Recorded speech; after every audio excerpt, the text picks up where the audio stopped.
Merci d'être présent, merci d'avoir répondu présent. Je vais commencer en fait par une petite anecdote.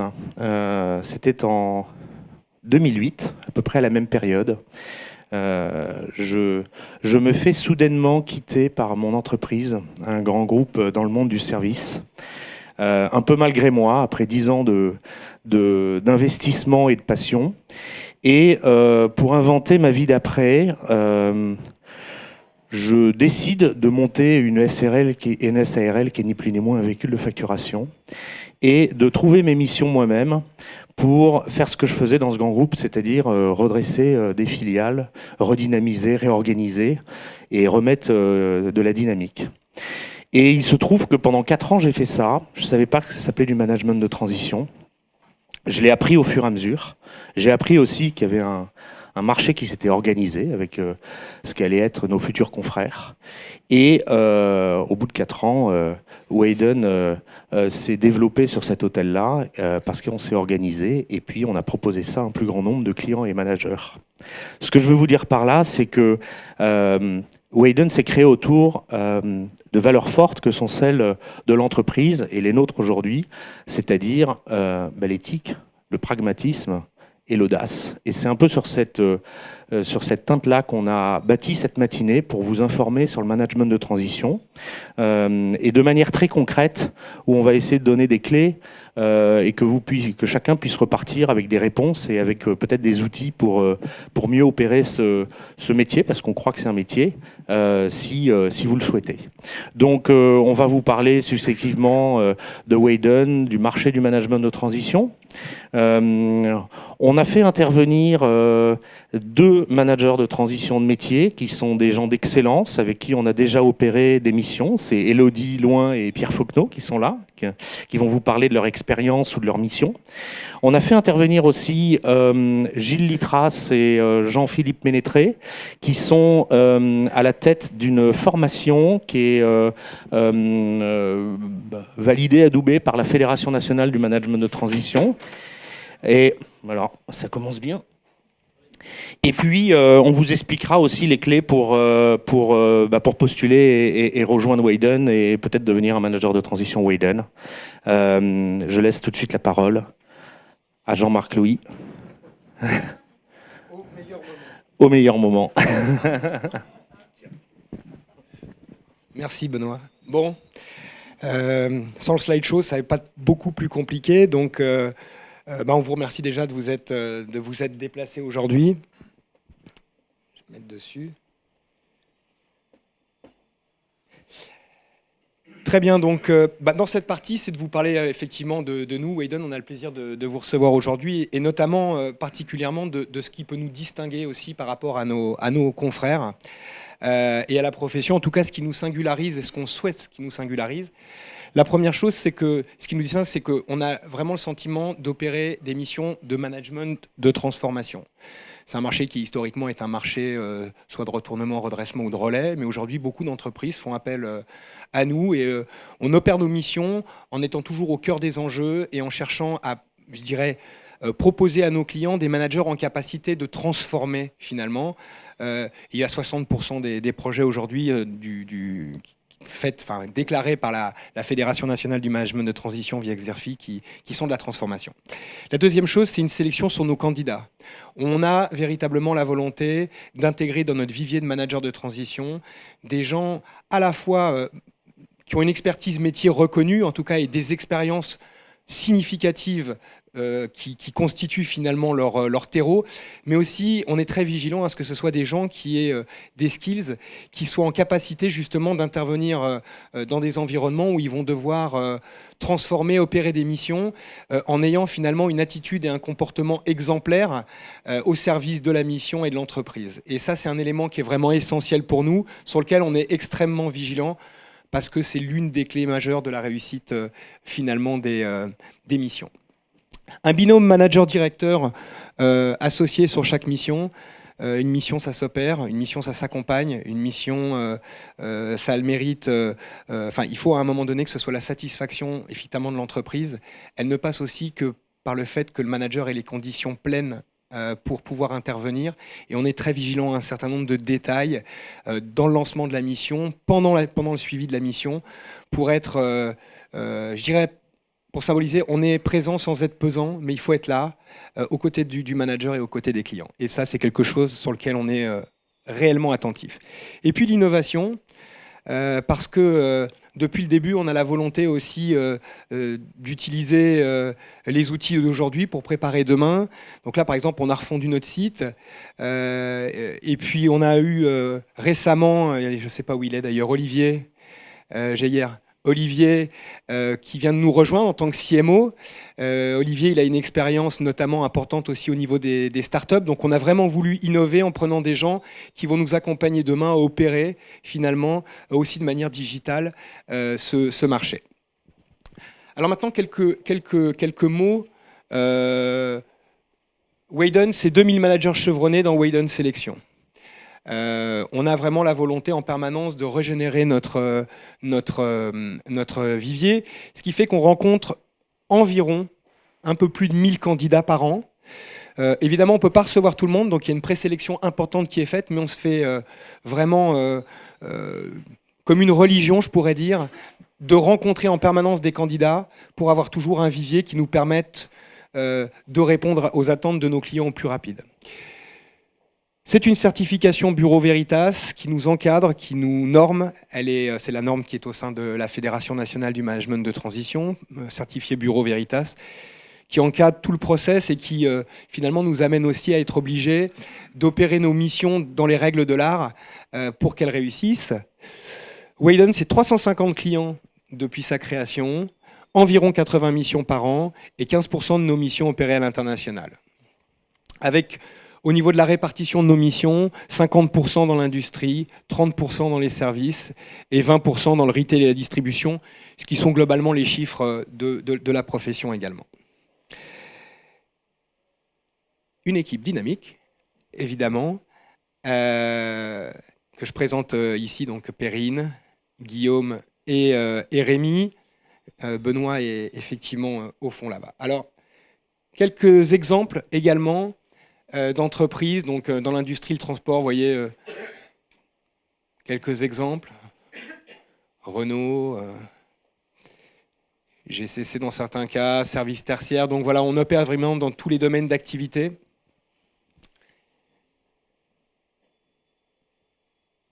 Donc, membre associé au conseil d'administration de la FNMT, on est membre associé de France Invest et évidemment des méthodologies labellisées, comme on l'a évoqué tout à l'heure. Alors, quelques éléments maintenant sur le marché. C'est un marché qui est à 300 millions d'euros par an, très loin des 4,9 milliards du conseil en RH ou des 20 milliards de l'intérim en général. Donc ça reste un marché confidentiel, avec quand même une croissance de 15 à 20% annuelle, et c'est en fort développement. Ce qu'on peut considérer aussi, c'est qu'il y a 60% d'émissions réalisées par les entreprises de management de transition. Donc à peu près les 2/3, un peu moins, et puis le reste fait généralement aussi par des indépendants, mais souvent sur des entreprises peut-être de taille inférieure, peut-être en dessous des 200 millions. Nous, on commence à peu près à 200 millions jusqu'à, on va dire, 3 milliards, qui est notre scope. Et puis 56% de l'activité en France est réalisée par les 10 premières EMT auxquelles Wayden appartient aujourd'hui. Alors, quelques éléments aussi par rapport au marché. La durée moyenne d'une mission, c'est 7 mois. Alors à la fois pour des positions défensives, gestion de crise, redressement de situation critique, changement de stratégie, management, relais d'urgence, que pour des positions offensives, accompagnement de la croissance, transformation, entrée en bourse, implantation. Donc c'est un élément important, 7 mois, ça veut dire qu'il y a aussi, et pour tous ceux qui sont ici et qui vont débuter dans ce point, il y a au début, mais les autres managers en parleront tout à l'heure, il y a de l'intercontrat. Voilà, vous avez quelques chiffres que je vous laisse découvrir. Donc les DAF et les DRH représentent une partie importante, 18% pour les opérationnels, et puis 49% des missions sont opérées en Île-de-France et 12% des missions en Auvergne-Rhône-Alpes, les bassins d'emploi les plus prospères et les plus dynamiques de France. Voilà, j'en ai terminé avec ces quelques éléments d'information et je vais maintenant laisser la parole à Élodie. Bonjour à tous. Alors moi, j'ai envie de donner à chacun de vous qui a envie de rentrer dans le métier du management de transition un message d'espoir et un message plutôt positif. Pourquoi ? Parce que moi, quand j'ai démarré dans le métier, ou tout au moins quand je me posais la question, c'était en 2010, je dirais que les présages n'étaient pas forcément très optimistes. Pourquoi ? Parce que déjà, il y a 8 ans, le management de transition n'en était pas là où il est aujourd'hui et il y avait un vrai travail d'évangélisation du métier. D'ailleurs, grâce aux EMT, il y a eu un énorme travail de fait pour faire comprendre aux entreprises quelle est la valeur ajoutée d'un manager de transition. Mais c'était forcément un écueil pour moi à ce stade. Deuxièmement, je suis dans un secteur d'activité qui est le retail. Donc la distribution spécialisée, la mode, le luxe, et inconnu au bataillon. Management de transition, il y avait 0 demande. Là, je suis très heureuse de voir qu'aujourd'hui, on est à 20%, mais il y a 8 ans, ce n'était pas du tout le cas. Donc ça, c'était je dirais, un deuxième écueil. Et le troisième, c'était mon âge. À l'époque, j'étais jeune. et bon, après, on recule la vieillesse chaque fois qu'on... Bon. En tout cas, c'est un problème qui trouve sa solution tout seul, comme on dit.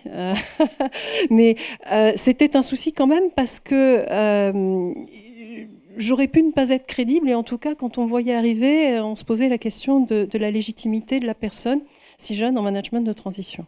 Donc voilà, tout ça pour vous dire que finalement, j'y croyais tellement à ce métier, mais tellement, que je suis rentrée en créant tout de suite ma structure. J'ai eu une première mission par mon réseau. J'ai eu la chance de rejoindre ensuite un réseau, un groupement de dirigeants de transition. Et ça, c'était aussi un véritable atout pour démarrer, parce qu'on m'a donné les bonnes clés. Et puis, donc, au bout de 8 ans, facile à retenir, j'ai fait 8 missions. Dont une, j'ai eu le privilège de travailler avec Weydon, et puisque vous l'avez cité tout à l'heure, c'était Chris, les opticiens. Ma mission consistait à développer leur activité à l'international. Et donc, là, je démarre ma 9e mission, c'est tout frais, puisque je l'ai démarrée hier. Donc, ça marche bien. Ça marche bien, c'est un métier que je trouve pleinement épanouissant. Je n'accepterai pas un CDI pour rien au monde. Pourquoi ? Parce qu'on gagne en liberté, liberté de parole, liberté d'action, et puis on y prend goût en fait à cette découverte de nouveaux environnements, nouvelles entreprises, et c'est un très beau challenge intellectuel. Donc je pense que c'est un métier qui s'adresse à des personnes qui sont adaptables, qui sont curieuses, qui ont une bonne endurance. J'ai l'habitude de dire que ma fable de La Fontaine préférée, c'est le chêne et le roseau. Il faut être solide et ancré comme un chêne, mais aussi souple que le roseau. Voilà. Donc voilà, on dit aussi qu'il faut 20 ans d'expérience pour devenir un manager de transition. C'est vrai. C'est vrai. Alors que votre expertise soit fonctionnelle ou qu'elle soit sectorielle, il faut que vous puissiez la démontrer. Mais je pense, et ça c'est un avis personnel, mais je pense sincèrement que c'est un petit peu comme dire à un jeune qui va dans la vie, il faut avoir le bac. C'est un prérequis, il faut cette expérience pour rentrer dans le métier, mais ce n'est pas tout. Pour moi, mais il faut passer les slides parce que sinon, oui, je vais le faire. Voilà. La première, c'était nager à contre-courant, vous l'avez bien compris, hein, je n'étais pas forcément très bien ciblée pour ce métier. Donc, le deuxième sujet, c'est en fait ces 20 ans d'expérience qui sont un prérequis. La vraie clé de succès du management de transition, elle se situe plutôt sur ce qu'on appelle les soft skills. C'est encore un avis personnel, mais au fil de mes missions, je me suis rendu compte que l'expérience qu'on a, ça nous aide à fonctionner dans l'ingénierie de la mission, je dirais. Mais réussir ou rater une mission, et très sincèrement, on ne les rate pas. On ne peut pas se permettre de les rater. Ça peut peut-être arriver, mais en tout cas, le vrai facteur de succès, il y en a 2. Alors je vais vous livrer ce que je pense être pour moi les facteurs de succès. Le premier, c'est d'instaurer très rapidement une relation de confiance.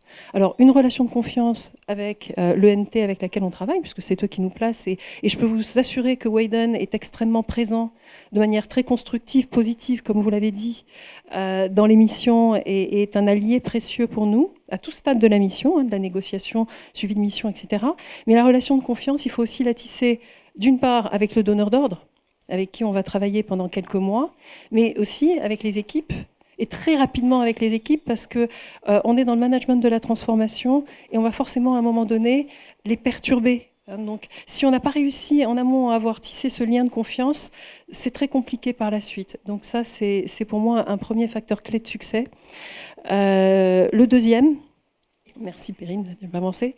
Je l'ai appelé, et ça c'est une invention de ma part, j'étais inspirée ce soir-là, mais c'est des actions inspirées.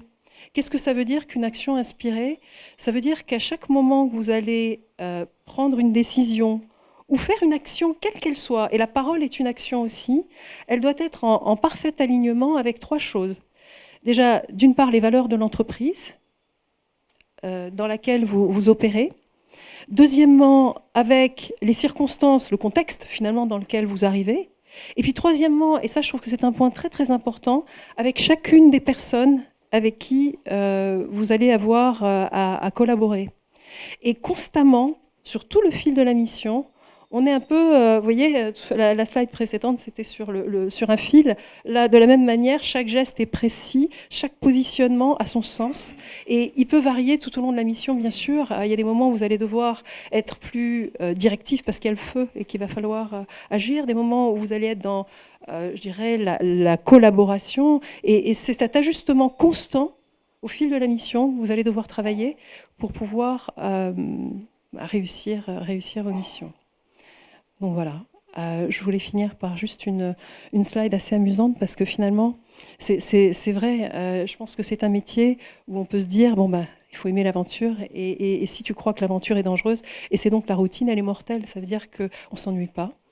Mais il faut vraiment avoir envie de se lancer dans ces situations un peu cocasses. Souvent, d'ailleurs, on a fait dans le passé, moi, c'est mon dernier mot, on a l'impression d'avoir fait du management de transition, un peu comme Monsieur Jourdain fait de la prose, et c'est comme ça qu'un jour on a envie de se lancer dans le métier en se disant finalement, j'ai aimé ces situations de changement, de transformation en CDI, pourquoi pas le faire de manière indépendante. Voilà. Je vous remercie.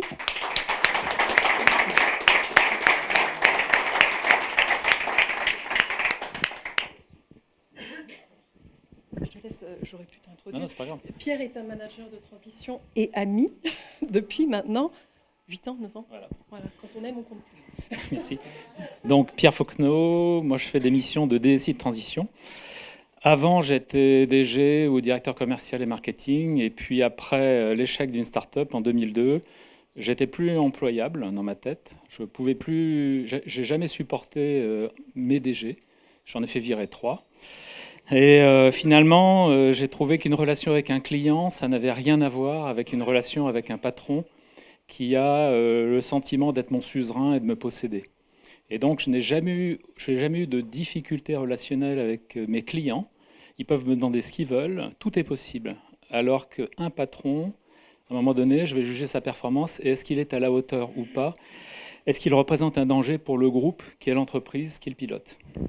Voilà, donc en 2002, j'ai rencontré des gens qui faisaient du management de transition. On a créé une association qui s'appelle Amadeus Executives. J'avais 41 ans. Qu'est-ce que je vais faire? Je dis, je vais me mettre comme DSI, puisque finalement, DG de transition à 41 ans, même si j'avais mené le retournement d'un équipementier auto aux États-Unis, je ne me sentais pas légitime pour faire ça. J'ai été 2 ans en retour d'expatriation l'adjoint du DSI de la Binale. Et je me suis dit, sur le papier, ça le fera. Et donc, c'est qu'à la 3e mission de DSI que j'ai eu le sentiment d'être légitime. Voilà, maintenant j'en ai fait 10, ça fait quelques années que je fais ça. J'en ai fait 10 missions, j'ai fait principalement du retournement, donc de la gestion de crise. Et je vais vous parler d'une mission faite avec Wayden. Donc je sortais d'une mission assez lourde émotionnellement chez Corian, où on était passé de 18 000 à 41 000 personnes en un an. Donc j'avais pris la DSI France, puis j'ai créé la DSI Group et on a fait 2 fusions. Donc j'ai vécu ça de l'intérieur. C'était une expérience, une chance folle de faire une mission de transition dans une taille d'entreprise pareille. Et puis j'en avais ras-le-bol, j'ai fait un pseudo burn-out parce que je faisais une mission de transformation qui est devenue une mission d'intérim. Or, je suis un bâtisseur, je ne suis pas un gars qui fait de l'intérim. Et le DG, en cours de route, me dit Pierre, ta mission, c'est d'aller de A en A. Et bon, voilà, donc j'ai eu un vrai problème. Bon, j'ai livré la mission et du coup, je ne voulais plus faire de mission pendant 6 mois. Je pars en voyage 1 mois, je reviens en France 1 mois, et là-dessus, Benoît m'appelle. Ah Pierre, il y a une mission, il y a un groupe qui est dans la merde, le carve-out ne marche pas, ah bon, c'est qui? Et donc je vois la carte de oh là là, il y a 40 pays, ah c'est génial. Bon, mission annoncée pour 2 mois. Je me suis dit, bon, de toute façon, l'émission s'est toujours prolongée. Oh putain, j'ai jamais été en Argentine, le Brésil, le Pakistan. Je me suis dit, oh. Et alors, le lendemain, je partais au Cap-Vert pour marcher. Et donc, je dis à Benoît, écoute, là, c'est chaud, là. Donc, visio, Skype, 1h30 avec la DRH. OK. Et le lendemain, 1 heure avant de prendre l'avion, 1 heure avec le directeur financier au téléphone. Je pars au Cap-Vert et Benoît m'appelle le mercredi. C'est bon, tu démarres mardi prochain à Barcelone. Donc voilà, première mission de ma vie, je gagne en visio. Voilà, j'en ai fait 2 comme ça. Donc je me retrouve le mardi. Donc Archroma, c'est un groupe chimique suisse, 1,5 milliard de dollars. Ça appartenait à Clariant. Donc la perfection suisse, on va jusqu'au centième % de perfection. Il n'y a pas de limite d'argent. Donc c'est des gens qui savent gagner de l'argent, mais en même temps, il y a une espèce de culte de la perfection qui complique tout. Et tout d'un coup, il y a un fonds qui s'appelle SK Capital, qui est animé par 2 scientifiques iraniens qui sont partis après les problèmes du Shah, des mecs brillants. Quand ils rentrent dans une usine, ils disent « Tiens, le mano, il faut le mettre comme ça ». Et ils vont améliorer la chimie donc des stratèges, des gens exceptionnels. Et ils ont fait le retournement d'une boîte et ils ont monté un groupe de 9 milliards au moment où je rentre. Et donc le carve-out, on peut passer après. Donc le carve-out, en gros, ils avaient SAP. Donc ils ont pris le SAP de Clariant, ils l'ont enregistré sous, vidé les datas, et voilà, on part avec ça. Ils ont mis 50 millions de dollars. Tout s'est bien passé. Donc là, ils ont vraiment mis les moyens. Et puis pour les infrastructures, c'était pas du tout pareil, parce que quand on fait un carve-out, on remplace les infras. Hein, on change les PC, on change les opérateurs télécoms, on change les data centers. C'est classique. Hein. Et là, tout s'est très mal passé. Ils ont préparé pendant 1 an et demi cette opération, 1 an d'exécution, et à 1 mois et demi avant la fin, je crois qu'il y avait 15 millions de dollars de pénalité si on était en retard. Ça allait pas. Donc ils virent le DSI. Ils cherchent un manager de transition et voilà. Et donc, je débarque dans une situation à Bâle où toute l'équipe est sur le terrain. Il y a une équipe qui gère SAP, là il n'y a pas de problème, mais l'équipe infra est sur le terrain. J'ai un adjoint qui me dit au bout de 3 jours, Pierre, on se voit dans 1 mois. Donc on était le 8 décembre, le TSA s'arrêtait le 31 décembre. Et il me dit, écoute, je reviens dans 1 mois, donc le patron des infras, qui est la cause de tous les problèmes, je vais 15 jours en Chine et en Inde, et après, je suis marié à une Russe, et je vais 15 jours en vacances en Russie. Voilà, puis personne d'autre. Et donc là, comment je fais pour, dans 3 semaines, comment je m'en sors? Donc la première idée, ça a été, on va acheter du temps en plus, avec des gens qui sont très fâchés après nous. Donc j'ai été voir avec le directeur financier qui entretenait de bonnes relations, j'ai été voir le DSI de Clariant et il nous a lâché 1 mois gratuit sans pénalité. Mon bon point de vue, c'était que tout était en route au niveau logistique. On avait des serveurs bloqués à la douane en Argentine. On avait, il y avait une tour télécom en Argentine de 70 mètres, une antenne. Là, j'ai demandé qu'on mette une coupole satellite à la place. Il y avait tout un tas de problèmes. La voie sur IP ne fonctionnait pas au Pakistan parce que c'est interdit. Il y avait des tas d'arbitrages à faire techniques pour trouver des solutions de contournement. Voilà, donc acheter 1 mois. Donc ça a été génial. Et j'ai fait le pari que ça allait continuer. Ensuite, j'ai demandé que tous les jours, on faisait un tableau sur Internet avec un outil qui est super, qui est Smartsheet. C'est très pratique pour gérer des projets. Il y avait 4 indicateurs. Est-ce que les PC sont arrivés? Est-ce que les lignes télécom sont branchées? est-ce que les lignes sont raccordées au réseau et est-ce que le site est complètement déployé. Et donc j'avais 15 pays, dont certains pays avec plusieurs sites. Et donc tous les jours, je voyais les lumières vertes s'allumer petit à petit. Et là, j'emmerdais le monde pour que les gars, d'une façon ou d'une autre, se connectent à Internet et me donnent le statut. Voilà. Donc ça a commencé à me rassurer. Mais vous imaginez, vous êtes sur un super tanker qui est en train d'affronter la tempête et le gouvernail n'est pas branché. Il n'y a pas d'équipe. Voilà. Ça, je veux dire, moi j'ai eu un niveau de stress. C'était rare en fait que j'ai ce niveau de stress. C'est-à-dire une incapacité à agir. J'étais uniquement à observer. Ensuite, on a mis en route le recrutement de mon successeur, et soit c'était un externe, soit un interne, et on a choisi l'interne. Donc c'est un gars qui avait 37 ans, qui était brillant, et donc je l'ai formé, et je lui ai appris à gérer des infrastructures, surtout, parce qu'il n'avait jamais fait ça de sa vie, et il ne fallait pas qu'il se fasse balader par les gars, par les techos des infras. Ensuite, on a délivré, on a fini par tout installer, et on a déménagé la DSI officiellement à Barcelone, parce que mon prédécesseur était en Suisse, le patron des infras était en Suisse, des salaires suisses. Entre-temps, en plus, le franc suisse avait pris 15%. Et donc là, quand vous êtes avec des mecs qui sont à 500 000 euros quoi, en salaire board, vous mettez le DSI à Barcelone, il est à 170 000 euros de fixe. Ça change tout en termes de coûts. Et donc on leur a changé leur train de vie. Et du coup, ça fait partir le gars des infras. Donc ça, c'était un choix. Il fallait virer la bande d'anglais mercenaires. Voilà. Et donc, sachant que ce patron des infras nous a pris en otage et nous a dit, écoutez, j'ai un deal avec une boîte d'infogérance, vous nous confiez le contrat d'infogérance, sinon je pars avec tout le personnel. Voilà, donc c'était chaud. 1,5 milliard la boîte, hein, des usines, 25 usines Céveso, on met pas en panne le SI dans une usine Céveso, quoi. Voilà. Alors, les leçons de la mission. C'est la mission la plus spectaculaire que j'ai faite. Elle devait durer 2 mois, elle en a duré 4. Mes missions, en moyenne, ont fait 11 mois. Donc c'était très court. Je serais bien resté chez eux, mais en fait, ils avaient une très bonne DSI qui était excellente. Donc une fois que j'avais résolu le problème, ils n'avaient plus besoin de moi. J'ai rencontré un codir international, donc c'est des mercenaires, hein, les gens qui pilotent ces boîtes-là, c'est pas des locaux suisses. Hein. Pas peur du digital. Moi, je sortais de chez Corian, on était 41 000, j'étais au codir, et là, alors dans un univers où les gens, le digital, voilà. Et là, tout d'un coup, les gars, ils raisonnent, l'informatique, c'est un élément... Ils n'ont pas peur, C'était fantastique. Donc moi, mon côté éducatif a rassuré sur le digital, la capacité à le mettre en œuvre. Eux n'avaient pas peur. On n'était pas en France. En France, c'est hallucinant.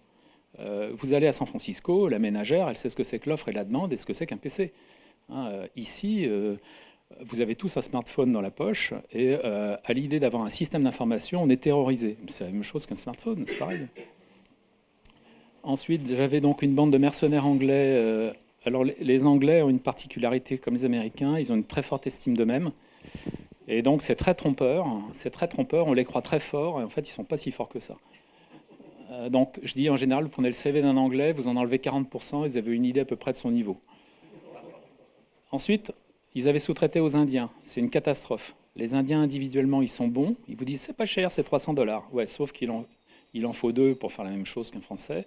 Et puis le problème, c'est la hiérarchie, qui est un bordel monumental, qui empêche de prendre des décisions intelligentes. Ne sous-traitez jamais des Indiens, surtout rapatriés.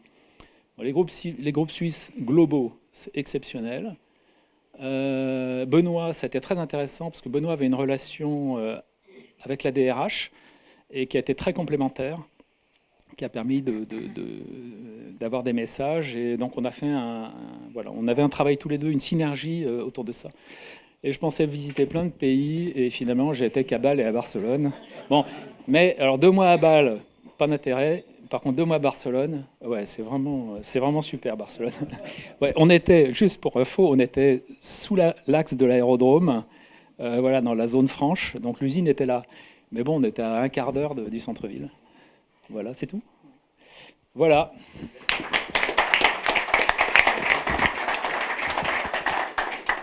Merci beaucoup Pierre et Elodie pour ces témoignages et ces illustrations. Nous accueillons Gilles Litras qui va nous présenter l'IFMT. Merci. Bonjour à toutes et à tous et merci à l'équipe Widen de me permettre de vous parler quelques mots, de vous présenter l'IFMT. Alors tout d'abord, qui sommes-nous?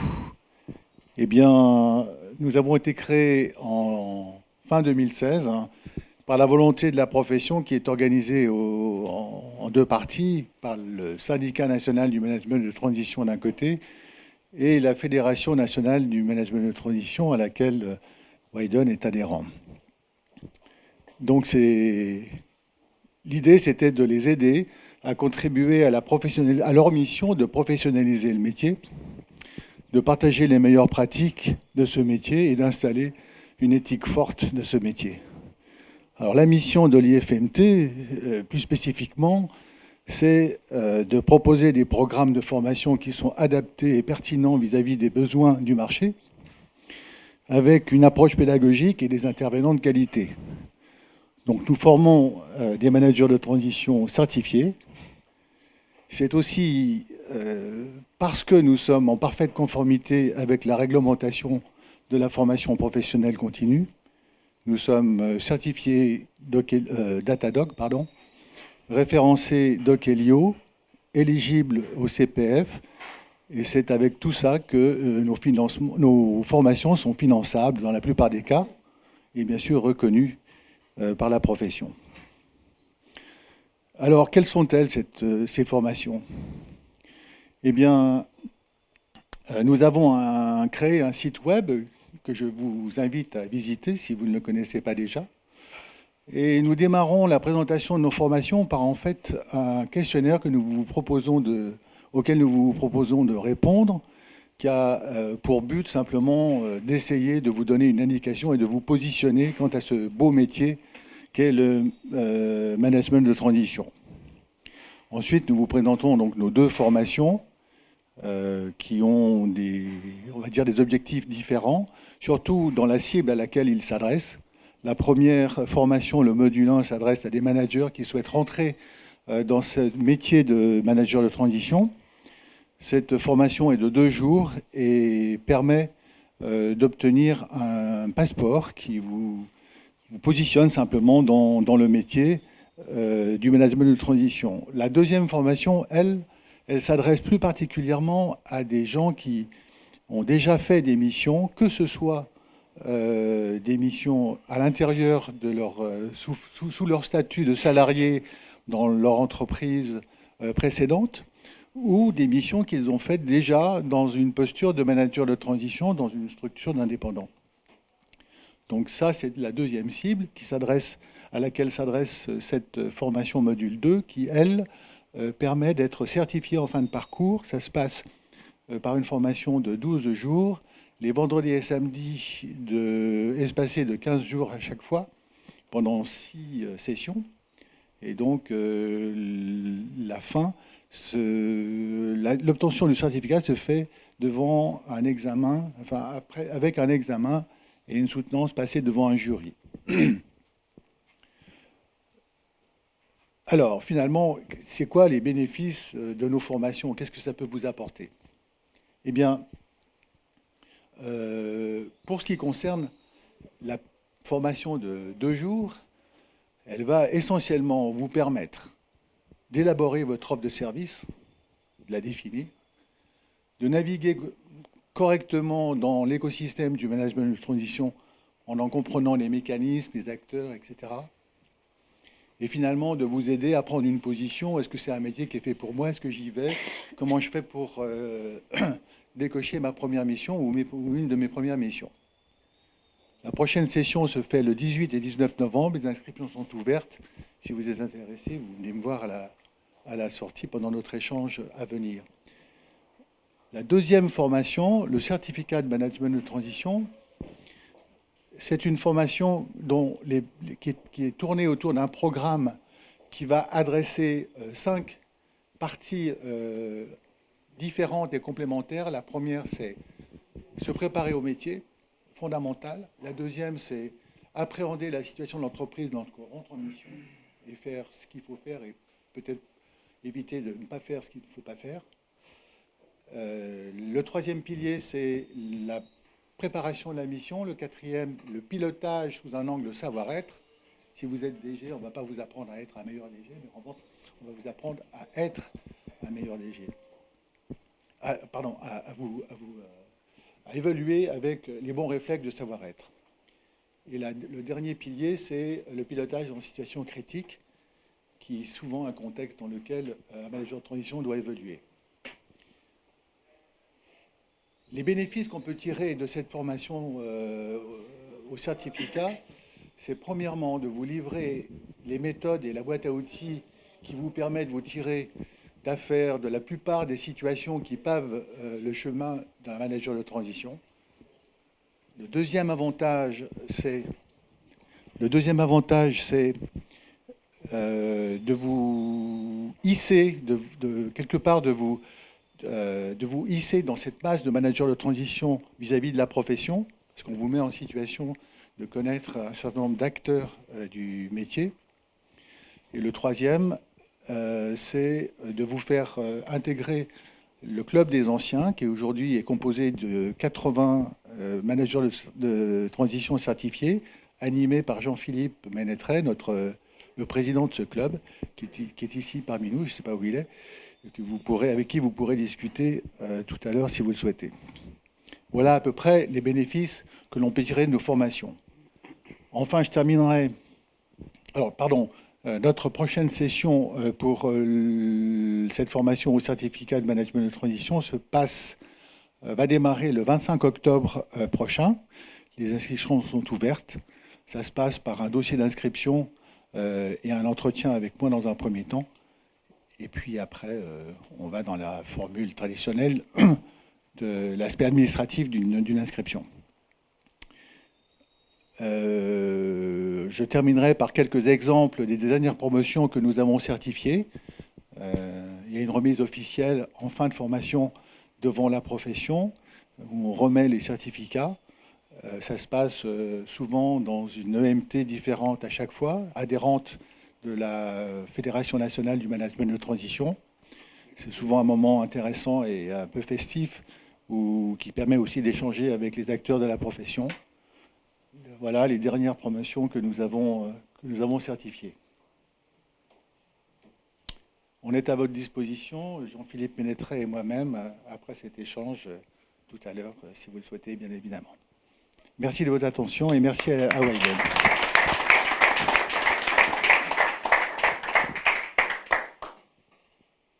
Alors, quant à moi, je vais vous présenter en fait la façon et les process pour devenir manager de transition avec Widen.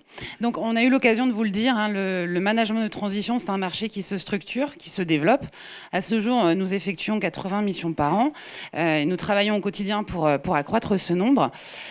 Il n'empêche qu'il y a des secteurs et des fonctions plus pourvoyeurs que d'autres sur le marché du management de transition. Parce qu'en effet, que recherchent nos clients? Nos clients vont nous solliciter pour 3 grandes typologies de fonctions. C'est tout d'abord les fonctions de direction générale dans un aspect très, très opérationnel et une haute dimension managériale. Ensuite, les fonctions des directions support, les fonctions RH, SI, finance, c'est-à-dire les fonctions régaliennes qu'on retrouve en entreprise, qu'il s'agisse d'occuper tout le spectre de la fonction ou d'intervenir sur une expertise très pointue quand on intervient en mode projet. Et ensuite, les fonctions de direction opérationnelle, quand nos clients ont besoin d'améliorer leur process, leur productivité ou de travailler sur leurs organisations. Donc là, on va être sur des fonctions de direction de la production, direction de la supply chain, direction des opérations. Ces 3 grandes typologies de fonctions, ça représente 80 à 90% de nos missions. À la marge, nos clients vont nous solliciter aussi sur des sujets qui ont trait à la communication, au marketing, au digital, à l'immobilier, au juridique. Ce qu'il faut vraiment intégrer, c'est que les clients vont faire appel à nous sur des sujets urgents et importants. Qu'est-ce qu'ils vont chercher d'autre les clients quand ils vont solliciter une entreprise telle que la nôtre? Ce sont des managers expérimentés, immédiatement opérationnels, des managers avec une expérience diversifiée, qu'il s'agisse de secteurs d'activité, de typologie d'entreprise, d'organisation, de culture d'entreprise différentes, mais aussi des managers qui ont déjà conduit des projets ou des transformations d'envergure. Donc, fort de tout ça, il y a de fait une haute sélectivité que nous opérons au quotidien par rapport aux candidatures que nous recevons. Nous avons une centaine de candidatures par semaine, en 30 chez Widen. Sur ces 100 candidatures, nous allons recevoir une trentaine de managers en entretien. Cette sélection va se faire sur la base de tous les critères que je viens de vous présenter, que ce soit en termes de fonction ou d'expérience. Et sur ces 30 managers rencontrés, 10 managers intégreront ce que nous appelons Widen Sélection, c'est-à-dire le groupement des managers de transition avec lesquels nous souhaitons travailler et que nous interrogerons en priorité lorsque nous avons un sujet. Alors, qu'est-ce qui va distinguer ces managers Widen Sélection? L'élément différenciant, ce sont les soft skills. Parce que bien évidemment, un manager de transition, c'est avant tout un manager. C'est-à-dire que c'est une personne qui doit être dans le concret, qui doit être très opérationnelle, hands-on, qui doit savoir donner du sens, fédérer, être à la fois humble et charismatique. Et donc, c'est toutes ces dimensions-là qui vont nous permettre d'affiner notre sélection. Alors, si vous vous reconnaissez dans ce profil et que ce n'est pas encore fait, une très bonne façon pour nous rejoindre, c'est de vous rendre sur notre site internet. Dans la rubrique Manager, vous avez une rubrique Manager postulé. Voilà, je repasse la parole à... Ah non, je vais laisser la parole à Rémi, qui va vous présenter les 4 dernières missions que nous avons effectuées chez Widen. Bonsoir à toutes et à tous. Bonjour, pardon, j'anticipe déjà la soirée. Donc, je vais vous présenter 4 dernières missions que nous avons très récemment démarrées pour vous donner un éclairage sur l'actualité du marché et finalement le marché actuel. Donc, une mission pour consolider le département finance dans le cadre du retournement de la direction financière d'une société de plus de 200 millions d'euros de chiffre d'affaires dans le domaine du service et du cinéma, qui rencontrait de grosses problématiques de besoins au fonds de roulement et de cash collection. Une difficulté particulière s'est avérée présente dans le sens où c'est une société qui a congloméré une soixantaine de filiales. Une mission RH pour un grand groupe pharmaceutique mondial qui, dans le cadre du rachat d'un site américain industriel spécialisé dans les fintech, l'objectif était de déployer le site pour qu'il passe de 200 à plus de 500 personnes, donc avec une forte problématique de structuration RH et 2 enjeux majeurs: assurer un fort volume de recrutement pour assurer la montée en compétences du site sur ce site industriel. Dans le domaine des SI, pour un groupe mondial leader du facility management de près d'1 milliard d'euros de chiffre d'affaires, qui connaît actuellement une crise de transformation, avec une mauvaise gestion du capital humain et en parallèle une bascule digitale assez complexe à mener. Le tout combiné avec un empêchement du directeur des systèmes d'information. Widen a donc onboardé un DSI de transition sous moins d'1 semaine, qui est un délai relativement court pour pouvoir démarrer une mission qui a démarré il y a à peine un mois. Une mission supply chain également démarrée la semaine passée pour un groupe du retail full digital, spécialisé dans la vente de pièces détachées pour automobiles en B2C. Un groupe de 200 millions d'euros de chiffre d'affaires, récemment intégré un groupe de 14 milliards.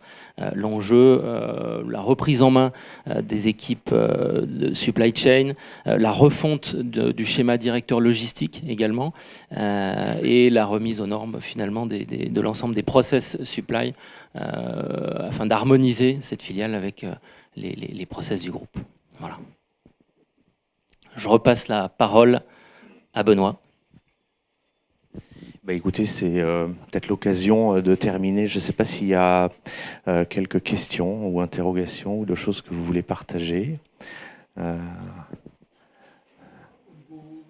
relations juridiques, vous travaillez aussi bien en facturation freelance qu'en... Alors, en fait, si vous voulez, toute la problématique, elle est liée au fait que les missions démarrent sur des caractères urgents et importants, donc il faut qu'on soit hyper réactif. Donc, on adapte en fait le cadre juridique à la plus forte réactivité. Et donc, la plus forte réactivité, c'est de facturer au temps passé dans un schéma d'objectifs de moyens. On va dire le niveau d'intervention qu'on a implique une relation de résultat intrinsèque, mais le cadre juridique reste un objectif de moyen. Donc nous, on contracte avec le client, et puis en contrepartie, on a des managers de transition qui soit se sont organisés autour d'un véhicule de facturation qu'on refacture en sous-traitance. En général, c'est des gens qui font plusieurs missions, qui en ont fait leur métier. Soit, ça peut être aussi des gens qui ne savent pas si ils vont en faire leur métier ou pas, ou saisissent l'opportunité de pouvoir découvrir ce que c'est qu'une mission de transition. Et là, on met une intermédiation de portage salarial. On a référencé 2 ou 3 acteurs du portage salarial qui sont des gens sérieux. Voilà. Alors, il y a une autre façon de travailler, mais que Wayden n'en utilise pas, mais que vous pourrez retrouver dans chez certains confrères. Il y en a 2 ou 3 qui utilisent ça au niveau des dirigeants. C'est le cadre juridique de l'intérim, de l'intérimaire au sens propre du terme. Il faut bien comprendre, en France, il y a une confusion entre la terminologie d'intérimaire au sens juridique du terme et le métier du management de transition. Pour la petite histoire, la terminologie management de transition n'est utilisée qu'en France. C'est une spécificité française, comme on en a beaucoup. La terminologie internationale que tout le monde utilise, c'est Interim Executive Management. Mais comme vous le savez, en France, sur l'autel de nos vieux syndromes napoléoniens, il y a des mots qu'il ne faut pas prononcer pour nos dirigeants, et le mot intérim en fait partie. Voilà. Une autre question où on... Écoutez, en tout cas, je voulais vous remercier d'être venu. Je voulais également vous dire qu'on pouvait prolonger ces échanges. Vous pouvez contacter l'un ou l'autre d'entre nous ou par l'intermédiaire de notre site. La raison pour laquelle on est un peu formaliste sur les CV par le site, c'est simplement qu'on est contraint par la réglementation RGPD. Donc voilà, mais après ça se fait en direct. C'est Perrine qui reçoit, qui redispatche. Et justement, chez Wayden, on fait attention que l'information circule transversalement. Donc on rencontre beaucoup de monde, mais également chaque lundi matin, on a une talent review. Et en fait, l'ensemble des personnes qui sont rencontrées sont discutées conjointement. Et si on rencontre telle personne dans la semaine suivante, vous pouvez être sûr que l'ensemble des directeurs associés Wayden a connaissance de qui ils sont, ce qu'ils veulent faire, s'ils sont sélectionnés dans Wayden Sélection. Et ça, c'est la garantie de raccourcir et de donner plus de chances de pouvoir opérer avec telle ou telle personne sur telle ou telle mission. Moi, je voulais vous faire passer 3 messages en conclusion. Le premier message, c'est que ce métier, le management de transition, pour nous, c'est un métier à part entière. On pense même que c'est une forme de l'avenir du travail. Ce que je remarque, c'est il y a encore quelques années, la précarité, elle était à l'extérieur. Et puis aujourd'hui, dans la manière dont évoluent les choses, je dirais qu'elle est à la fois à l'extérieur et à l'intérieur de l'entreprise. Et donc, comme a pu le témoigner tout à l'heure Elodie notamment, au fur et à mesure de faire des managements de transition, finalement, elle a apprécié la liberté. Et la liberté, elle vient aussi avec la confiance d'être capable de retrouver une activité en bougeant un peu les choses. Ça a une prérogative aussi, c'est qu'il ne faut jamais oublier le premier devoir du manager de transition, qu'on le veuille ou pas, avant de faire de la finance, des RH ou du SI, c'est trouver sa mission. Donc ça intègre une composante initiale qui est d'avoir la dynamique de décrocher son téléphone, d'aller serrer des mains et d'aller se rendre à des réunions comme vous le faites tous aujourd'hui. Mais ça, je dirais, c'est pas lié au management de transition. Même si vous êtes dans votre entreprise, comme aujourd'hui, on peut se faire quitter par l'entreprise alors que c'est pas de sa faute. Je pense que c'est intrinsèque de régulièrement rencontrer des gens et puis ouvrir, si j'ose dire, ses chakras. On ne sait jamais par où ça revient, et en tout cas, c'est parce qu'on le fait régulièrement un petit peu et avec intérêt pour les autres et avec passion. Celui qui le fait par intérêt propre, en général, ça se voit et ça marche jamais. Le deuxième message que je voulais faire passer, c'est que chez Wayden, on opère le management de transition avec justement de la passion, des valeurs, de l'engagement et, comme le disait Jean-Marc, de l'innovation. Et le troisième message, c'est que on est une des marques fortes de Wayden où on essaie de se distinguer du marché. C'est pas seulement, c'est d'opérer la mission avec une équipe, avec un binôme. Ce que je veux dire par là, c'est pas simplement un vœu pieux que de se faire labelliser par Bureau Veritas Certification et de faire 3 outils pour dire que on suit la mission et puis on met un petit mouchoir pour espérer, si j'ose dire, que ça facture longtemps, sans problème, et que le manager de transition il se débrouille sur sa mission. Maintenant, on s'implique, et la raison pour laquelle on s'implique, c'est que l'ensemble des directeurs associés chez Wayden, ils sont comme vous, comme nous, c'est-à-dire c'est des anciens dirigeants opérationnels d'entreprise. Ils ont tous eu des fonctions de management, ils connaissent ce que c'est l'entreprise.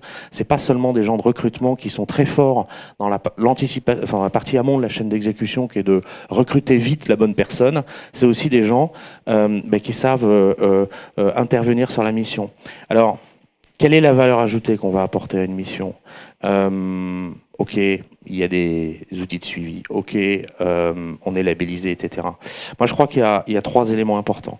La première chose, et j'en parle en connaissance de cause, quand vous êtes sur une mission, vous êtes tout seul. Vous êtes tout seul. Vous facturez cher.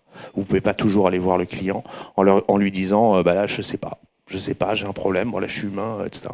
Et c'est super important d'avoir un sparring partner à l'interne, en l'occurrence chez Wayden, avec qui, à un moment donné, le soir, on peut se voir, on peut échanger. Et comme c'est des gens qui ont vécu aussi des situations de management, d'entreprise, de politique, on n'a pas toutes les solutions, mais on les trouve ensemble, on est plus fort à plusieurs. La deuxième, je dirais, valeur ajoutée, c'est que le directeur associé qui forme le binôme avec le manager, il opère au quotidien la mission chez le client. Mais le directeur associé, il doit être là pour protéger le manager et qu'il puisse assurer en permanence un delivery positif de la mission. Ça veut dire quoi ? Ça veut dire que de temps en temps, il faut avoir du courage managérial en tant que directeur associé et puis mettre de côté le manager et puis parfois se prendre en frontal le client. Parce que un client, c'est évidemment un client et c'est lui qui donne l'ordre, mais ça s'éduque. Ça s'éduque et puis je trouve que c'est une force de savoir dire non aussi à partir du moment où c'est juste et puis voilà. Voilà. Et ça, c'est le rôle du directeur associé, de telle sorte que le manager de transition puisse être dans le delivery positif.